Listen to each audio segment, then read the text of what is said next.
आज उद्घाटन झालेलं आहे आणि आज मिरज शासकीय महाविद्यालय आणि हॉस्पिटलमध्ये महाराष्ट्र शासनाच्या वैद्यकीय शिक्षण विभागामार्फत ICU मॉड्युलर OT आणि ICU मॉड्युलर आपले जी सुविधा दिलेली होती त्याचा आज लोकार्पण कार्यक्रम झाला आणि आपण बघितलं की अतिशय सुंदर ते सगळी व्यवस्था झालेली आहे. तसं खाजगी पंचतारांकित हॉस्पिटलला सुद्धा मागे टाकेल अशी व्यवस्था आज या मिरजेमध्ये झालेली आहे आणि मला ते राहिलेलं अपुरं जे काम आहे ते सुद्धा लवकरात लवकर पूर्ण होईल. आता मी भाषणामध्ये सांगितलं की 3 गोष्टी यामध्ये इथं करायच्या होत्या. एक, मिरज हा पहिल्यापासून हृदयविकारासाठी आणि उपचारासाठी प्रसिद्ध होता. अनेक परदेशी लोकसुद्धा इथे येऊन राहत होते मिशन हॉस्पिटलमध्ये. परंतु आता दुर्दैवानं अजूनही इथं हृदय शस्त्रक्रिया विभाग हा इथं अजून डेव्हलप झालेला नाही. म्हणून आपण कॅथलॅब गेल्या वेळा मंजूर केली होती 42 कोटी रुपयाची. परंतु तांत्रिक अडचणीमुळे अजून ती झालेली नाही. परंतु ती जाऊन ताबडतोबीनं ती तांत्रिक व्यवस्था दूर करावी लागेल आणि हे लवकरात लवकर काम सुरू करावं लागेल. दुसरं, ज्यावेळा मी या कार्यक्रमाला जुलै महिन्यामध्ये आलो होतो त्यावेळा मला विद्यार्थ्यांनी सांगितलं होतं की आमचं जे हॉस्टेल आहे हे फार गळते आणि फार दुरावस्था झाली आहे. असं आमच्या वैद्यकीय शिक्षण विभागाची जबाबदारी आहे. जो विद्यार्थी मेरिटचा आहे, गरीब आहे, की ज्यांना फी आणि डोनेशन देणं परवडत नाही, ते हे शासकीय महाविद्यालयात प्रवेश घेतात. त्यांचं शिक्षण उच्च दर्जाचं होणं, त्यांना चांगल्या सुविधा मिळतात. त्यांना हॉस्टेल चांगली मिळाली पाहिजे, त्यांचं शिक्षण चांगलं झालं पाहिजे, यासाठी स्टाफ चांगला असलं, या सगळ्या गोष्टी करण्याची जबाबदारी आमची आहे. आणि वाटते ताबडतोबीनं 17 कोटी रुपये आपण त्या दुरुस्तीचे मंजूर केले. निविदा निघालेली आहे. सार्वजनिक बांधकाम खात्याच्या विभागांना अधिकाऱ्यांना मी विनंती केलेली आहे की हे काम पावसाळ्यापूर्वी कसं लवकरात लवकर होईल त्याचं कामाचा पाठपुरावा आपण करावा आणि हे काम लवकरात लवकर करावं अशी विनंती त्यांना मी केलेली आहे. दुसरा जो विषय आहे की खाडेसाहेब पालकमंत्री असताना त्यांनी चांगला निधी दिलेला आहे तर, आणि त्यांनी मला सांगितलं होतं की सुपर स्पेशालिटी यासाठी 230 कोटीचा काहीतरी प्रस्ताव आमच्या शासनाने केंद्राकडे पाठवला होता आणि ते पाठपुरावा करत होते. म्हणजे अद्याप त्याला मान्यता मिळालेली नाही. आता यासाठी जर ते दिलं नाही तर आमच्याच वैद्यकीय शिक्षण विभागामध्ये ते कसं मंजूर करता येईल याची व्यवस्था आम्ही करणार आहोत. आणि परवा झालेल्या केंद्र सरकारच्या बजेटच्या भाषणामध्ये आपल्या देशाचे अर्थमंत्री निर्मला सीतारामननी आपण जिल्ह्याच्या किंवा इतर मोठ्या सिव्हिल हॉस्पिटलला आपण एक कॅन्सर केअर युनिट आपण चालू करण्याची भावना व्यक्त केलेली होती. आमच्याही राज्य सरकारनं वैद्यकीय शिक्षण विभागानं आपण कॅन्सर या केअर युनिटची पॉलिसी तयार केलेली आहे.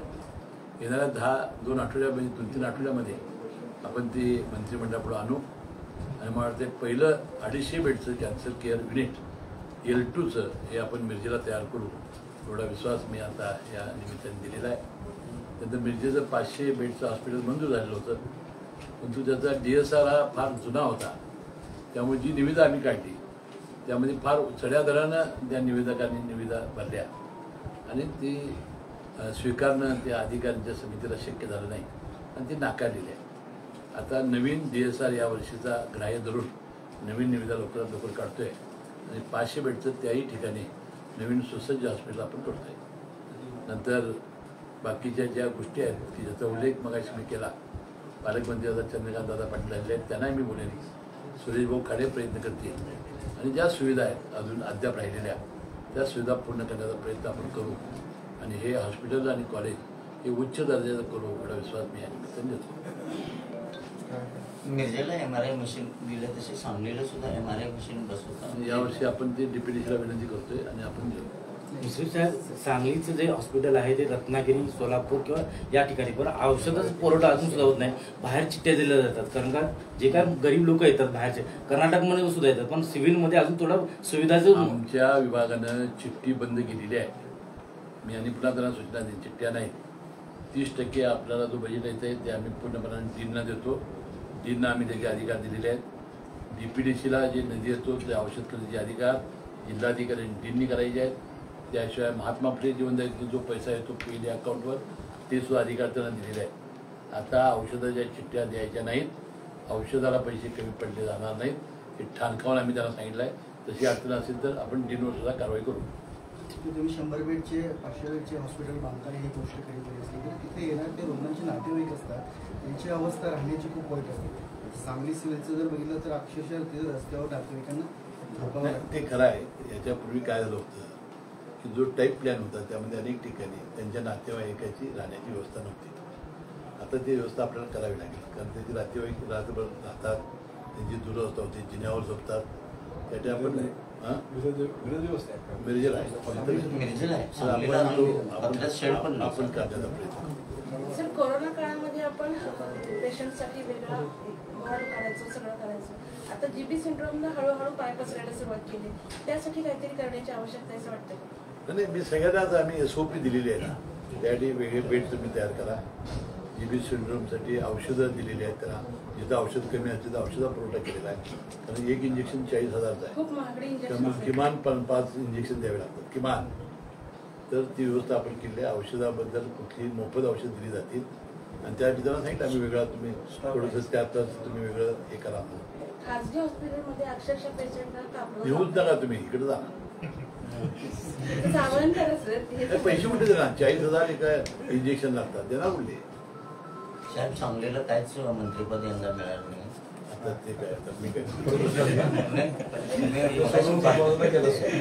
तुम्ही उल्लेख केला, खाडेसाहेबांना जर दिला असतं तर बरं झालं. मी खाजगीत बोलतो त्याला. हा, खाजगीत बोला. जाहीर आता मागणी तो त्यांच्या पक्षाचा विषय आहे, मी त्याला बोलणार नाही. कुठं झालं असतं तर बाबा आमच्या हॉस्पिटलला पैसे आणि चांगले मिळाले होते. पण सांगलीचं आता नुकसान चंद्रकांत झालं. दादा आले, मी त्यालाही बोलेन. हम्म.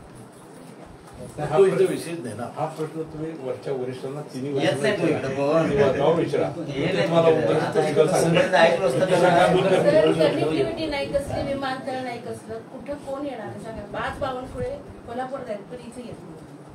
50 किलोमीटरचं अंतर आहे, पण नाही कोणी. मी आलो ना. तुम्ही घरचे आहात, सर. सांगलीवर मिरजेवर प्रेम आहे. मी त्यामुळे मिरजेचा तू आहे. करताय. ऐकलं असं बाकीच कोणी येत मी नाही. बाकी स्वतः आमच्याकडे मिरजेचा व्यवसाय, आहे, व्यापार माझा काही आजोळ येत नाही. मिरजेचा आहे आम्ही काही आणि दिवसांमध्ये मिरजेची माझी नाच जोडली मात्र आहे. आता प्रस्ताव वरकर साहेब त्यांनी बोलवला आहे.